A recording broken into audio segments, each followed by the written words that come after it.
Hello, I'm the Reverend Michael Townsend. I am the senior minister at First Christian Church, Bryan, College Station, Texas.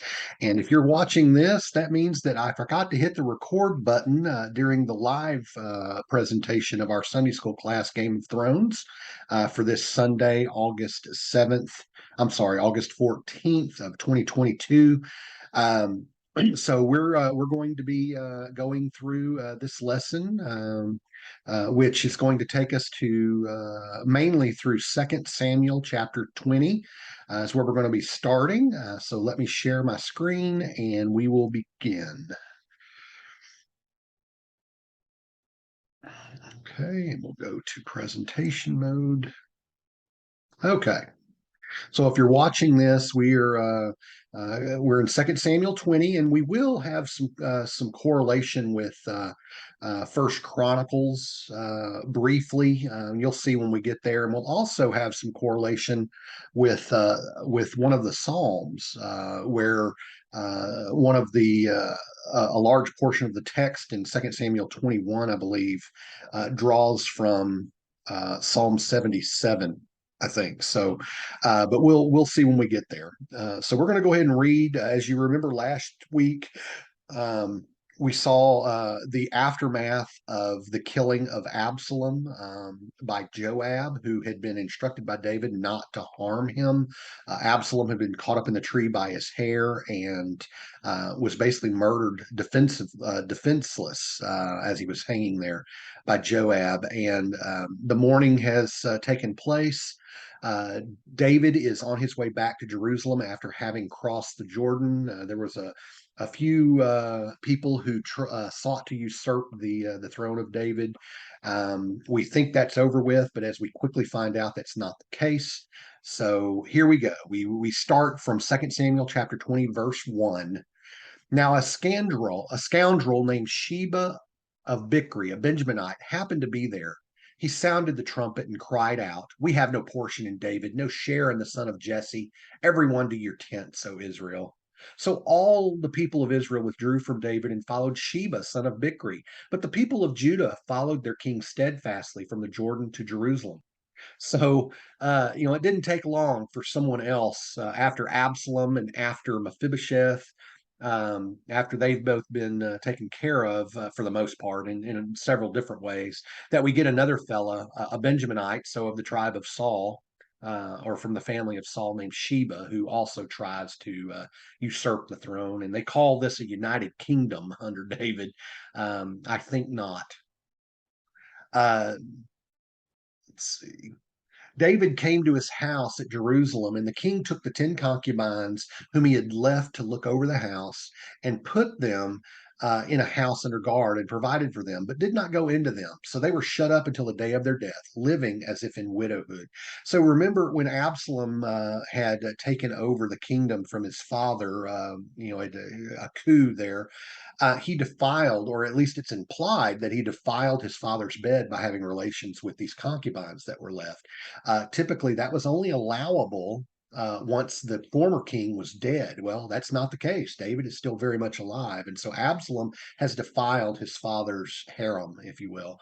But David turns around and does the honorable thing, according to the Eastern tradition, anyway, by not defiling them further. He keeps them safe within their house so they're protected and taken care of. On to verse 4.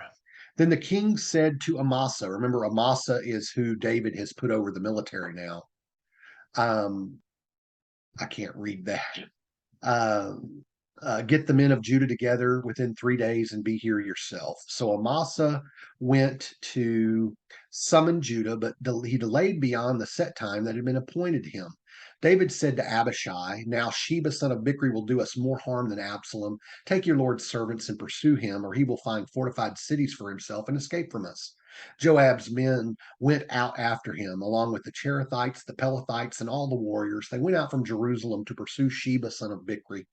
When they were at the large stone that is in Gibeon, Amasa came to meet them. Now Joab was wearing a soldier's garment, and over it was a belt with a sword in its sheath, fastened at its waist. As he went forward, it fell out. Joab said to Amasa, "Is it well with you, my brother?" And Joab took Amasa by the beard with his right hand to kiss him. So there's a few things going on here. Amasa, as we said, he was the one that David put in charge of the military after Joab basically refused to follow David's original order not to kill Absalom. And so David has appointed Amasa to be over the military. Then he tells Amasa to go get the troops, specifically those of Judah who have sworn an oath to David, and that's his family tribe. But Amasa, for some reason, is delayed. We don't know whether it was intentional, whether he was not capable. That's what most scholars think, is that he's not as capable as Joab, and we hear that later on. But in any case, he's delayed for some reason.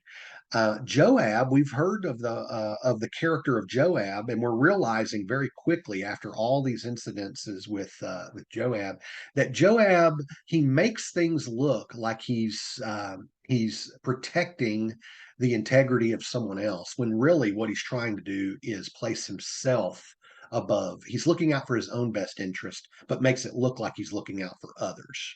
And that's not, we see that again here in this text, as Joab sends his men out along with some hired help from the Cherethites and the Pelethites to go pursue Sheba. Our guess, and I think it's an educated guess, is that Joab is trying to find himself back into favor with David so he can take power back over the military. On to our next verse. But Amasa did not notice the sword in Joab's hand. Joseph struck him in the belly so that his entrails poured out on the ground and he died. He did not strike a second blow. Very interesting. He didn't strike a second blow. And we see this idea of kiss of death. Of course, we get images of Judah. I'm sorry, sorry, of Jesus' betrayal by Judas in the Gospels, that kiss of death. So what has happened is Joab running forward toward Amasa, yelling, "Is it well with you, my brother?" And says that the sword fell out of its sheath. The way it sounds is that Joab running forward, he notices he dropped it, so he leans down, almost prostrates himself in front of Amasa, and then reaches up, grabs Amasa's beard to kiss him, which was a normal way for people to greet each other. And as he does, as he grabs Amasa's beard with his right hand, he takes his left hand and jabs that sword, that large knife, up into Amasa's belly, killing him. So we continue. Then Joab and his brother Abishai pursued Sheba, son of Bichri. And one of Joab's men took his stand by Amasa and said, "Whoever favors Joab and whoever is for David, let him follow Joab." Amasa lay wallowing in his blood on the highway, and the man saw that all the people were stopping. Since he saw that all who came by him were stopping, he carried Amasa from the highway into a field and threw a garment over him. Once he was removed from the highway, all the people went on after Joab to pursue Sheba, son of Bichri. And so we get this idea that Joab is bent on a military coup, and he's got men who are aiding him in this, abetting him in this. Amasa, David's own general, lays dead here on the highway, and so as a way to keep the soldiers that have not seen it happen yet, they're still back in the ranks. They haven't seen what's happened up ahead. They move Amasa's body and cover it so that nobody will know who it is as they pass by. And so all the soldiers following back further in the ranks believe they're still following the order, still following Amasa, or they may think that Joab has been placed in command of the mission suddenly. So there's a lot of different things that could be going on, but a lot of it is through misdirection. Joab definitely seems to be misdirecting the soldiers that are all the soldiers that are out there, his men and also Amasa's men. We continue. Sheba passed through all the tribes of the land to Abel of Beth Maacah, and all the Bichrites assembled and followed him inside. Joab's forces came and besieged him in Abel of Beth Maacah. They threw up a siege ramp against the city, and it stood against the rampart. Joab's forces were battering the wall to break it down. Then a wise woman called from the city, Listen, listen, tell Joab, come here, I want to speak to you. He came near her, and the woman said, Are you Joab? He answered, I am. Then she said to him, Listen to the words of your servant. He answered, I am listening. Then they said, They used to say in the old days, kind of a phrase that's still around today, back in the old days, let them inquire at Abel, and so they would settle a matter. I am one of those who are peaceable and faithful in Israel. You seek to destroy a city that is a mother in Israel. Why will you swallow up the heritage of the Lord?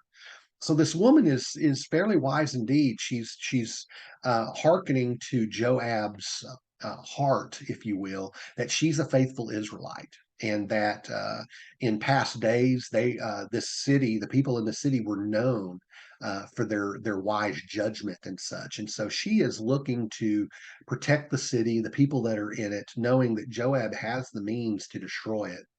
And so she's basically saying, okay, let's settle this quickly. How can we reconcile why, how can we reconcile this argument between us? And yeah, very interesting how it transpires. Joab answered, Far be it from me, far be it that I should swallow up or destroy.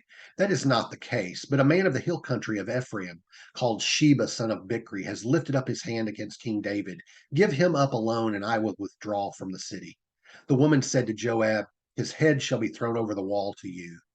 Then the woman went to all the people with her wise plan, and they cut off the head of Sheba, son of Bichri, and threw it out to Joab.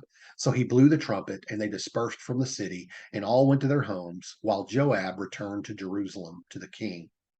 Um, so basically, the solution is that Joab is only after the head of, or is only after one person, and that's Sheba. And again we see a little bit of his character, that he thinks he can find his good graces back with David if he is the one who takes care of tracking down and killing this person who's trying to usurp the throne. Joab's looking out for himself. He's looking to get more power, and you could um, also extrapolate that to think that maybe he's looking to take over the kingdom himself at some point. But that goes without saying. We don't know that for certain yet in the story. So um, I use a phrase from Star Trek II, The Wrath of Khan. I won't say what the context in the movie is, but there's a phrase in there: the needs of the many outweigh the needs of the few. That is an ethical form called utilitarian ethics. And it basically, that ethical form is that you do the best for the most people. You do the best you can for the most people. Um, well, in using that type of ethical standard, some people do get left out, and in this case, it's Sheba that gets left out. It's not the best for him, but it needless to say, Sheba had put that whole city at risk by running in there, and this wise woman eliminated that risk and saved the city. So, however you want to look at it, whether it was evil or good, it can be looked at both ways. Now, Joab was in command, full of the army of Israel. Um, I'm sorry, Joab was in command of all the army of Israel. Benaiah, son of Jehoiada, was in command of the Cherethites and the Pelethites. Adoram was in charge of the forced labor. Jehoshaphat, son of Ahilud, was the recorder. Sheva was secretary. Zadok and Abiathar were priests. And Ira, the Jerite, was also David's priest. So we get this understanding that Amasa was not an able leader, hence his delay and his eventual death. Joab at the moment is the best that David has to leave the military. And so we end up back in this situation. And this particular text lists the names of those who were really had any kind of power within the kingdom. Excuse me. Um, so, and Ira, it says Ira the Jerite was also David's priest.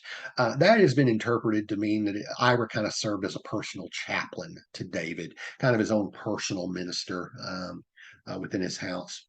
Down here at the bottom it says Psalm 7. There is a psalm, Psalm 7, that talks a little bit about what David may have been writing at the time. It mentions that it was written time of Cush, the Benjaminite. In some translations, Cush and I'm sorry, Cush and um, man, Sheba are the same person in some translations. So let me go ahead and read that if we can. Switch screens here briefly. Okay. Psalm 7 is a plea for help against persecutors, a Shiggaion of David, which he sang to the Lord concerning Cush, a Benjaminite. O Lord my God, in you I take refuge. Save me from all my pursuers and deliver me, or like a lion, they will tear me apart and they will drag me away with no one to rescue. O Lord my God, if I have done this, if there is wrong in my hands, if I have repaid my ally with harm or plundered my foe without cause, then let the enemy pursue and overtake me, trample on my life to the ground, and lay my soul in the dust. Rise up, O Lord, in your anger. Lift yourself up against the fury of my enemies. Awake, O my God. You have appointed a judgment. Let the assembly of the peoples be gathered around you, and over it take your seat on high. The Lord judges the peoples. Judge me, O Lord, according to my righteousness and according to the integrity that is in me. Oh, let the evil of the wicked come to an end, but establish the righteous, who test the minds and hearts. O righteous God. God is my shield, who saves the upright in heart. God is a righteous judge and a God who has indignation every day. If one does not repent, God will whet his sword. He has bent and strung his bow. He has prepared his deadly weapons, making his arrows fiery shafts. See how they conceive evil and how pregnant with mischief and bring forth lies. They make a pit, digging it out, and fall into the hole that they have made. Their mischief returns upon their own heads, and on their own heads their violence descends. I will give to the Lord the thanks due to his righteousness and sing praise to the name of the Lord the Most High. Okay, so on back to our meeting here. If I can pull it up. So I'm having a little issue here. Not that. I apologize. I'm having a heck of a time pulling this back up here. Well, let's go back to here anyway. Okay, so I think we're there. On to 2 Samuel chapter 21. That should be verse 1, not verse 11. So now there was a famine in the days of David for 3 years, year after year after year. And David inquired of the Lord. The Lord said, there is blood guilt on Saul and on his house because he put the Gibeonites to death. So the king called the Gibeonites and spoke to them. Now the Gibeonites were not of the people of Israel, but of the remnant of the Amorites. Although the people of Israel had sworn to spare them, Saul had tried to wipe them out in his zeal for the people of Israel and Judah. And we read about that in 1 Samuel. So David said to the Gibeonites, what shall I do for you? How shall I make expiation that you may bless the heritage of the Lord? The Gibeonites said to him, it's not a matter of silver or gold between us and Saul or his house. Neither is it for us to put anyone to death in Israel. He said, what do you say that I should do for you? Now, in my notes, it says 3 years ago. That's incorrect. That should be many years ago. Back when Saul was king, Saul and his the family, his tribe mates attempted to kill off all the Gibeonites and almost succeeded, but there was a remnant that was left. So David made when he came to power, he made agreements with the Gibeonites that he would spare them, and so here we are. The Gibeonites now want retribution. Now that there's still unrest in the land, the Gibeonites are starting. It seems they're starting to feel a little unsettled again. So they said to the king, the men who I can't read that. The men who attacked us and planned to destroy us so that we should have no place in all the territory of Israel. Let 7 of his sons be handed over to us, and we will impale them before the Lord at Gibeon on the mountain of the Lord. The king said, I will hand them over. So we don't know David's thinking in this, but he's allowing it to happen, that he's going to hand them over knowing that they're going to be killed. And these are not sons specifically of Saul, but descendants of Saul. So we're going to find out that they're grandkids. And we'll see who they are in the next few verses. But David at this point feels that the only way to reconcile is to put to death the family that's responsible. Now remember that David still has an oath with Jonathan and God, that he would protect Jonathan's kids. So Mephibosheth is still safe, but there were in just a moment we're going to see the name Mephibosheth again. It's just another family member with the same name. So, but the king spared Mephibosheth, the son of Saul's son Jonathan, because of the oath of the Lord that was between them, between David and Jonathan, son of Saul. See that there's that. The king took the two sons of Rizpah, daughter of Aiah, whom she bore to Saul. So Aiah is a daughter of Saul, and she gave birth to Rizpah. Um, gave birth to Rizpah. Saul. So, um, I'm sorry. Aiah is one of Saul's concubines. Rizpah is their daughter, and it's the two sons of Rizpah. So these are two of his grandsons through Aiah. And their names are Mani and Mephibosheth, and the five sons of Merab, daughter of Saul, whom she bore to Adriel, son of Barzillai the Meholathite. Now that's important because Barzillai gave his daughter Adriel to Saul as a way uh, to to to foment a truce between those two nations. And they had a daughter named Merab together, and they had five sons. So these are five other grandsons of Saul now. He gave them into the hands of the Gibeonites, and they impaled them on the mountain before the Lord. The seven of them perished together. They were put to death in the first days of the harvest, at the beginning of barley harvest. Now, keep in mind that anytime there's a harvest, barley, wheat, whatever, there's a great celebration. All the areas, all the harvesters come together, and it's just a time of celebration as they work. So we've got this time of celebration that is marred by an act of retribution and violence. Then Rizpah, the daughter of Aiah, took sackcloth and spread it on a rock for herself from the beginning of harvest until rain fell on them from the heavens. Remember, they're in a drought as this harvest is starting, and then it starts to rain finally.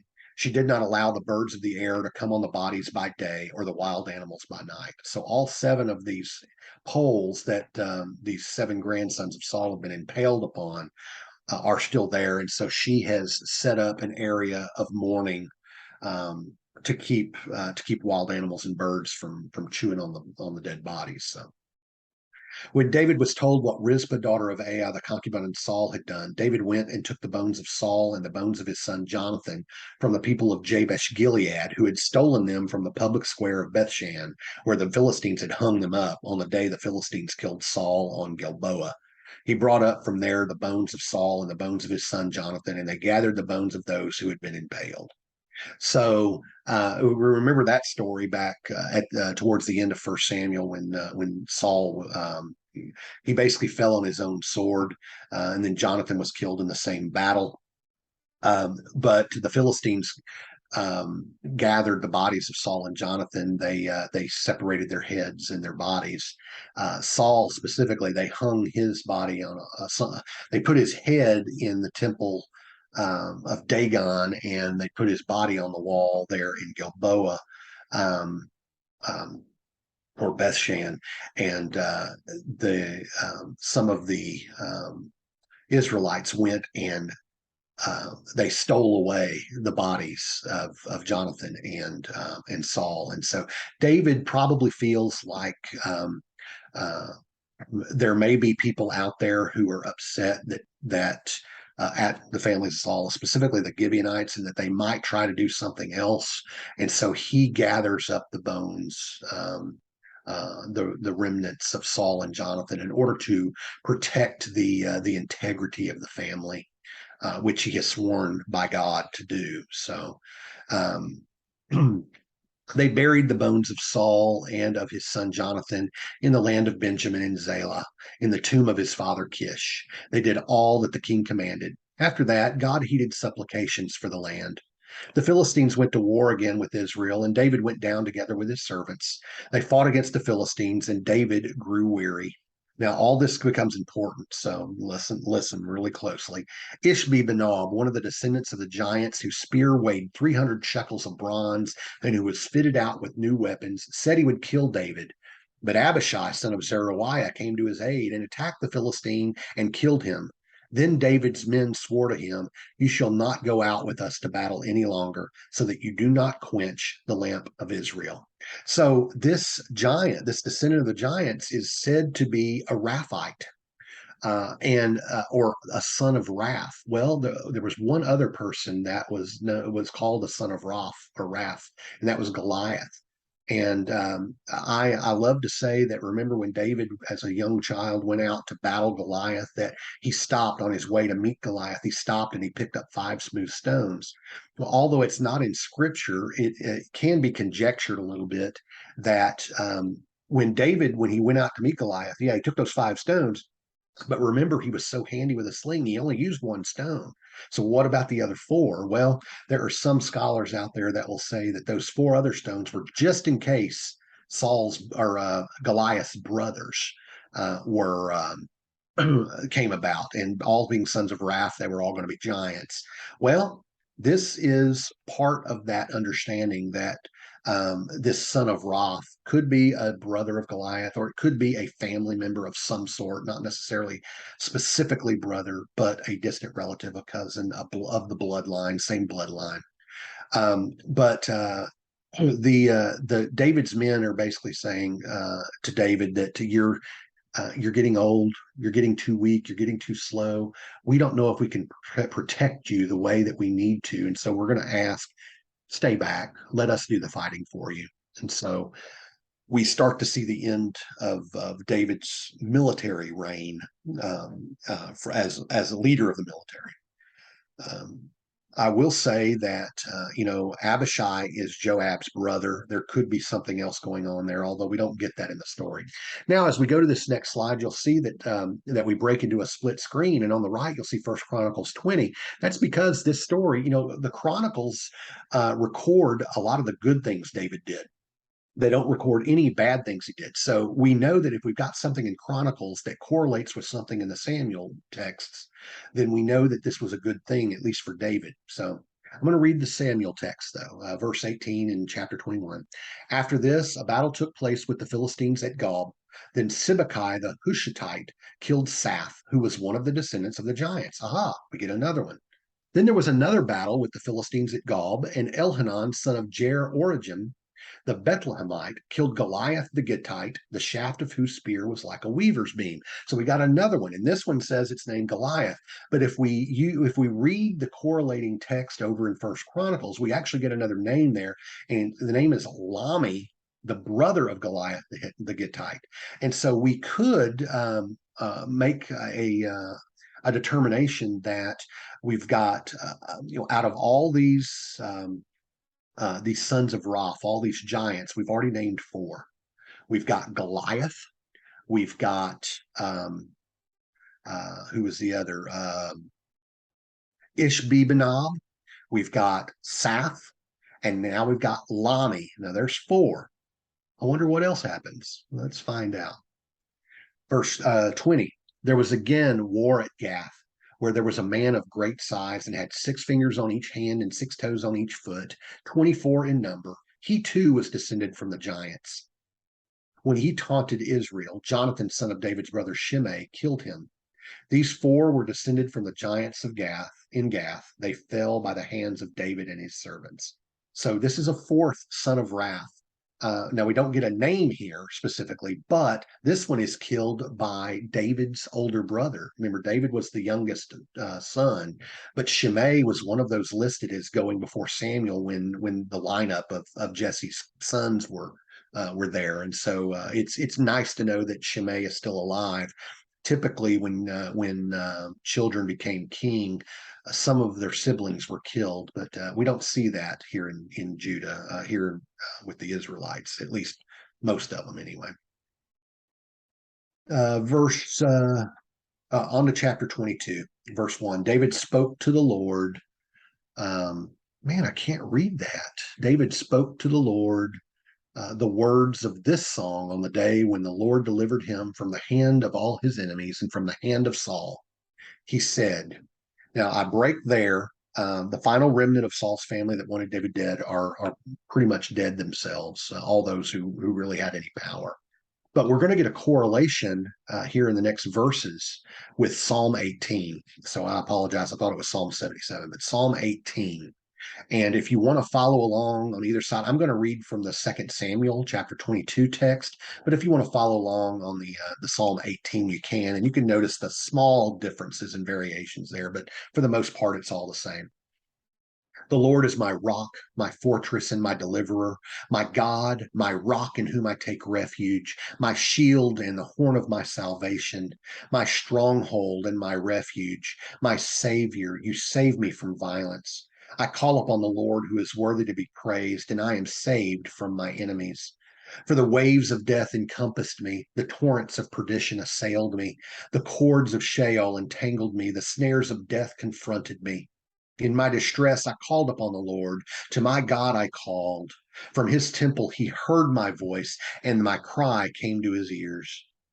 Then the earth reeled and rocked. The foundations of the heavens trembled and quaked because he was angry.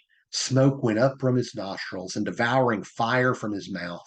Glowing coals flamed forth from him. He bowed the heavens or bowed the heavens and came down. Thick darkness was under his feet. He rode on a cherub and flew. He was seen upon the wings of the wind. He made darkness around him a canopy, thick clouds a gathering of water. Out of the brightness before him, coals of fire flamed forth. The Lord thundered from heaven. The Most High uttered his voice. He sent out arrows and scattered them, lightning and routed them. Then the channels of the sea were seen. The foundations of the world were laid bare at the rebuke of the Lord, at the blast of the breath of his nostrils. He reached from on high. He took me. He drew me out of mighty waters. He delivered me from my strong enemy and from those who hated me, for they too were too mighty for me. They came upon me in the day of my calamity, but the Lord was my stay. He brought me out into a broad place. He delivered me because he delighted in me. The Lord rewarded me according to my righteousness. According to the cleanness of my hands, he recompensed me. For I have kept the ways of the Lord and have not wickedly departed from my God. For all his ordinances were before me, and from his statutes I did not turn aside. I was blameless before him, and I kept myself from guilt. Therefore, the Lord has recompensed me according to my righteousness, according to my cleanness in his sight. With the loyal, you show yourself loyal. With the blameless, you show yourself blameless. With the pure, you show yourself pure. With the crooked, you show yourself perverse. You deliver a humble people, but your eyes are upon the haughty to bring them down. Indeed, you are my lamp, O Lord. The Lord lightens my darkness. By you, I can crush a troop, and by my God, I can leap over a wall. This God, his way is perfect. The promise of the Lord proves true. He is a shield for all who take refuge in him. For who is God but the Lord? And who is a rock except our God? The God who has girded me with strength has opened wide my path. He made my feet like the feet of deer and set me secure on the heights. He trains my hands for war so that my arms can bend a bow of bronze. You have given me the shield of your salvation, and your help has made me great. You have made me stride freely, and my feet do not slip. I pursued my enemies and destroyed them, and did not turn back until they were consumed. I consumed them. I struck them down so that they did not rise. They fell under my feet, for you girded me with strength for the battle. You made my assailants sink under me. You made my enemies turn their backs to me, those who hated me, and I destroyed them. They looked, but there was no one to save them. They cried to the Lord, but he did not answer them. I beat them fine like the dust of the earth. I crushed them and stamped them down like the mire of the streets. You delivered me from strife with the peoples. You kept me as the head of the nations. People whom I had not known served me. Foreigners came cringing to me. As soon as they heard of me, they obeyed me. Foreigners lost heart and came trembling out of their strongholds. The Lord lives. Blessed be my rock, and exalted be my God, the rock of my salvation. The God who gave me vengeance and brought down peoples under me, who brought me out from my enemies. You exalted me above my adversaries. You delivered me from the violent. For this I will extol you, O Lord, among the nations, and sing praises to your name. He is a tower of salvation for his king, and shows steadfast love to his anointed, to David and his descendants forever. So that concludes today. Next week, we will look at arithmetic writing and reading. Blessings. Have a wonderful day.